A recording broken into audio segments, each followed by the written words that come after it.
ভানে ভানে কোথায় শ্যামলী আয় ধবলি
সেখানে গোপালদা যেতেন গোচারণ করতে। তাহলে কলিতে আমার শ্রী চৈতন্য হয়ে গোচারণ করতে যাবে। হ্যাঁ, এখানে সেই নবলক্ষ ধেনু পান আছে আছে কেউ কেউ হ্যাঁ বলুন কি না বলুন, তাহলে আমার গানটা বলতে ভালো লাগবে। আপনারা যদি নীরব হয়ে বসে থাকেন, সেই ধেনু পান এখানে আছে, নন্দ মহারাজ আছে, হ্যাঁ না গোচারণ ভূমি আছে, মহাপ্রভু বলছে সব আছে। প্রশ্ন, ও শব্দের অর্থ হচ্ছে ইন্দ্রিয়, আর অষ্ট শব্দের অর্থ হচ্ছে এই পৃথিবী। ও শব্দের অর্থ হচ্ছে ইন্দ্রিয়, আর অষ্ট শব্দের অর্থ হচ্ছে দেহ। এই 10 ইন্দ্রিয় শরীর পাঁচটা কথা। ওই পাগলের দল গুরু গোবিন্দের চরণ আশ্রয় করে এই 10 ইন্দ্রিয় 6টা রিপুকে যে দমন করে প্রকৃত যদি গোচারণে যেতে পারে, সেই তো হবে মানুষ।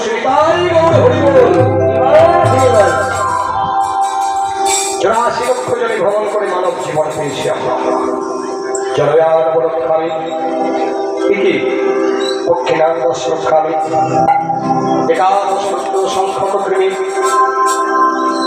বিংশতি লক্ষমা সাবরা ত্রিংশতি লক্ষমা পশুভ চতুর্লক্ষমা মানবা সর্বজনে ব্রহ্মজনে গদিবা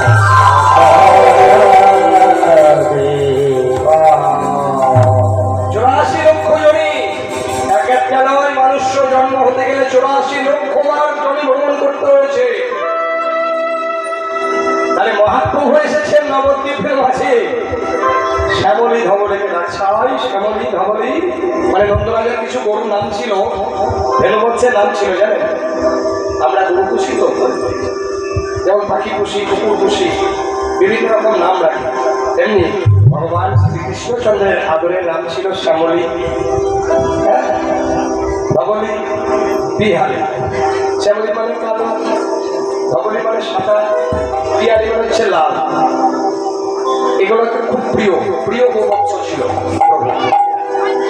আজকে সেই পূর্বের ভাবে ভাবিত হয়ে মহাপ্রভু আর শুরু হলে গঙ্গাকে আই শ্যামলী, আই ধবলী, বিহারি, আই আই আই ওদেরকে চারণ করবো।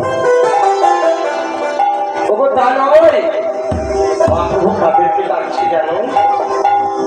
আমাদের মতো বন্ধ, মায়ায় অন্ধ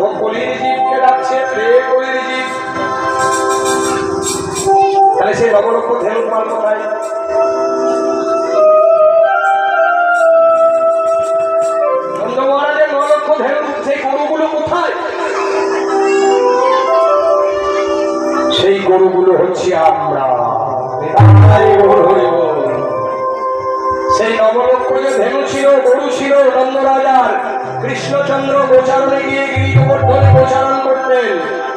সেই গাভী বংশ হচ্ছে আমরা সবাই গরু। গরু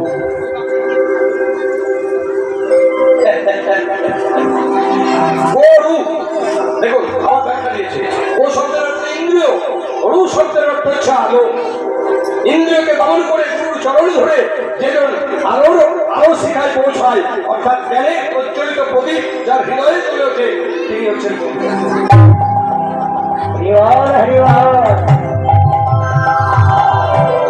ও শব্দের ইন্দ্রিয়, রু শব্দের আলো। এই দুটো ওয়ার্ড মিলে হচ্ছে গরু। গরু সেই নবলক্ষ ধেনুর পাল হচ্ছে আমরা। মহাপ্রভু সেই গরুকে ডাকার ছড়া করে বলছে, রে কলি ভদ্রজি, আয় আয় আমার সঙ্গে একবার ভাবে করি বিয়া, তোরা প্রেম নিবি আয় পদর ধরে কৃষ্ণ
হরি বলতে পারছেন না, তবে বলবেন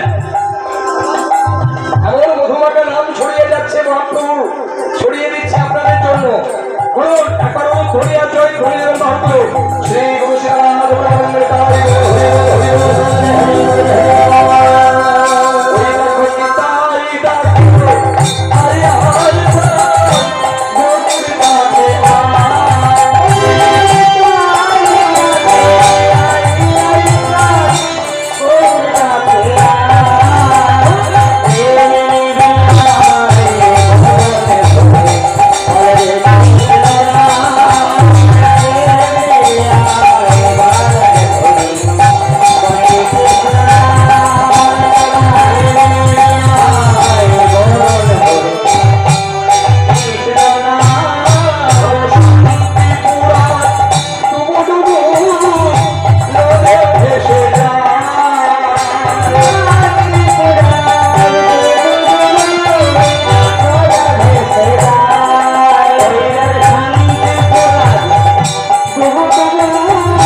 ভাব দেখে নিতাই শান্তি করেছে জানো বুঝিয়া ভাবে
প্রথমেই কথা হচ্ছে আমরা একটা আনলিগেল কথা বলবো না, আন পয়েন্টে বে কথা আমরা গান গাইবো না।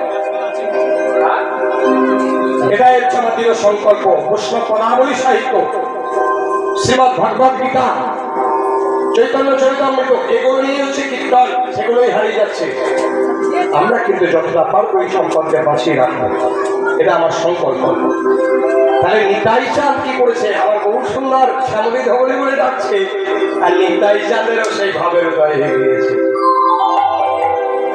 বুঝিয়া ভাবের গতি নিত্যানন্দ রায় সিংহাস ভঙ্গিমা করি বদল বাজাচ্ছে। সিংহাস মানে মোষের সিং থেকে দেখবেন সাধুদের কাছে থাকে বড় বড় শাখের মতো বাজে। আবার বলরামের কাছে ছিল দাপড়, সেই দাপড়ের বলরাম হচ্ছে কলিতে আমার নিতাই অবধূত, এক চক্রধামে বীরভূমের মাটিতে জন্ম নিয়েছেন হারাই পণ্ডিতের। তিনি হচ্ছেন আর কেউ নয়, রাধা কৃষ্ণচন্দ্রের দাদা, জ্যেষ্ঠ দাদা বলরাম। তাহলে নিতাই হয়ে এসেছে। আজকে গৌড় হরি যদি কৃষ্ণ হতে পারে, কৃষ্ণ যদি গৌড় হয়, তাহলে আবার বলরামচন্দ্র হচ্ছে নিত্যানন্দ, এও সেইভাবে আপ্লুত হয়ে শ্রেয়াস ভঙ্গ না করি বদন বদন বদন বাজারিতে লাগিল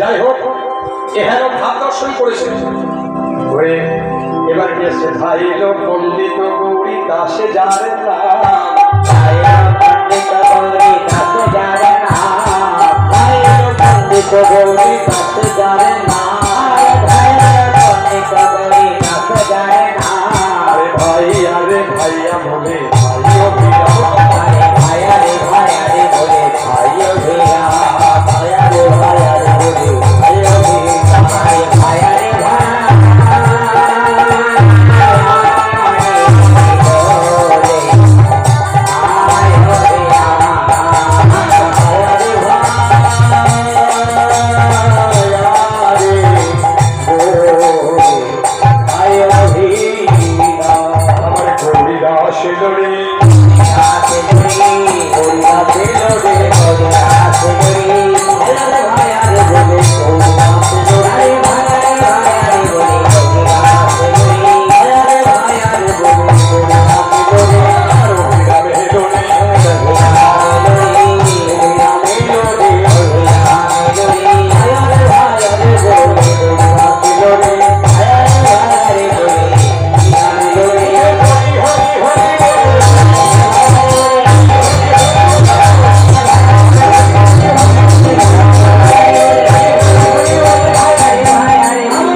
যেখানে ভবা পাগলার মতো মহাসাধক মাতৃসাধক যিনি কত